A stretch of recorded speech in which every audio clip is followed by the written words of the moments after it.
Hello, my dears.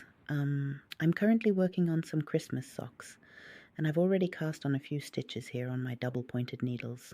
I have 13 stitches per needle. For this pattern, it's important that you have a stitch count that's divisible by 4. Well, you usually have that anyway when you're working with double-pointed needles. Exactly, because otherwise the pattern won't work out. And as I said, I have 13 stitches per needle. And now I'm starting, as I usually do, with my, the ribbing pattern, which is 2 knit stitches followed by 2 purl stitches, is a commonly used technique in knitting. Please move the camera just a bit here, slightly and carefully, so that we can see the area a little more clearly now. 2 knit, please work 2 purl stitches now, making sure to complete both stitches carefully.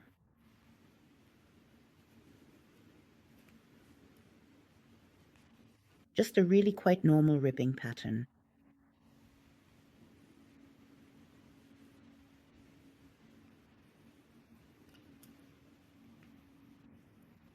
And I'll go ahead and do that for a total of 5 complete rounds to start off with, just to be clear, right? So for 5 rounds, it's just 2 knit, 2 purl.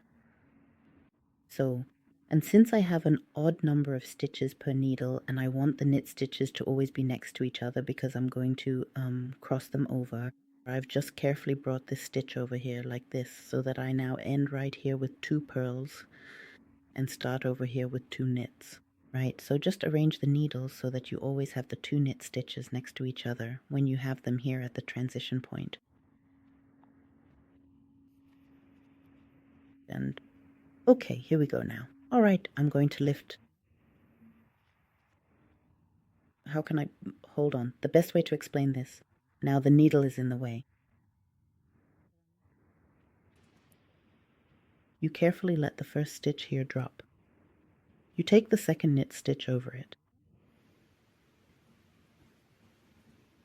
and pick the knit stitch up, place the second stitch back in front of the first, and then you knit both of them. So it's like a little cable.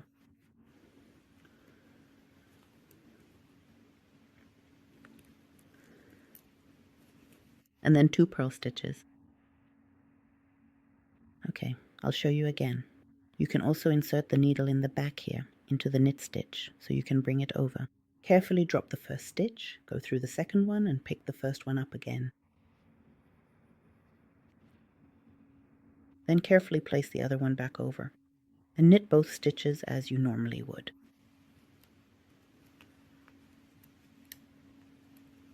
Then come the 2 purl stitches again.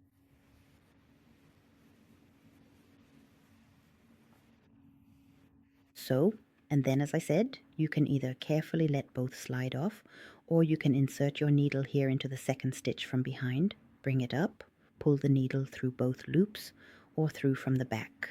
Pick up the first stitch again, place the stitch back over, and then knit both of them. There.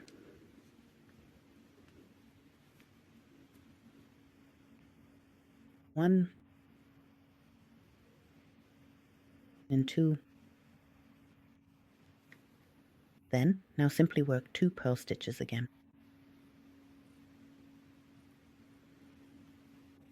The needle is in my way. So, or as I mentioned earlier, if you are feeling particularly brave, you can of course let both of them drop. It's safer to take the second knitted stitch first, let both stitches carefully slide off, and pick the first one up again, then move the other one back over, and then knit both stitches. Now that darn needle is in the way.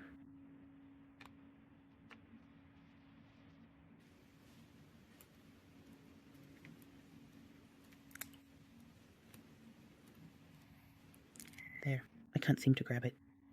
There now. And you do that for the entire round, all the way around. For this round, I've now crossed the knit stitches. And then 3 more rounds will follow. In a 2 knit, 2 purl pattern.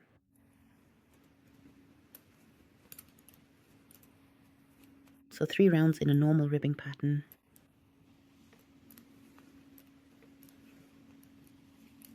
And if you haven't already, feel free to subscribe to my channel. You'll find lots of tutorials here for socks, but also many other things related to knitting and crocheting. Feel free to take a look, subscribe to the channel, leave a thumbs up if you like the video or find it helpful.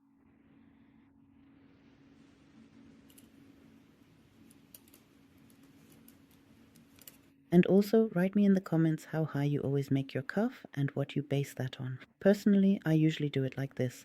However many stitches I have on one needle when using double pointed needles, that's how many rounds I knit the cuff. So with 16 stitches per needle, I do 16 rounds and so on. This is an exception because I want the cuff to be a bit higher so that the pattern shows up better. With 13 rounds, I wouldn't have this change, this pattern appearing in here quite as often. But please feel free to write in the comments about how you handle this, and also share how many rounds you usually knit for the cuff. Maybe you can help someone else out with that too by sharing your experience. I'm going to finish my 3 rounds now. And after the 3 rounds, I'll do it again, where I cross over here. Come on. I insert the needle in the back, let the stitch slide off, pick it up again, move the stitch over, and then knit both stitches.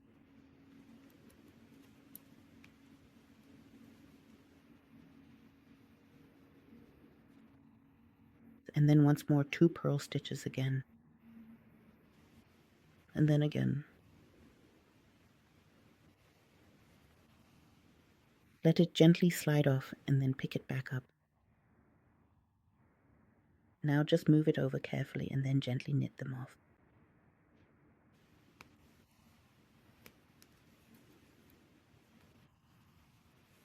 And you can alternate this process as often as you like, depending on exactly how high you want the cuff to be. So, always, after a round where you've twisted or crossed the stitches, you will knit 3 rounds in the cuff pattern. This is what my sock cuff looks like now. Of course, you can also continue this pattern down the entire leg of the sock if you'd like. And now I'll continue with my Christmas sock. And if you want to see what it looks like in the end, feel free to follow me on Instagram, where I'll show the finished piece. I hope you have a lot of fun knitting this, and see you soon.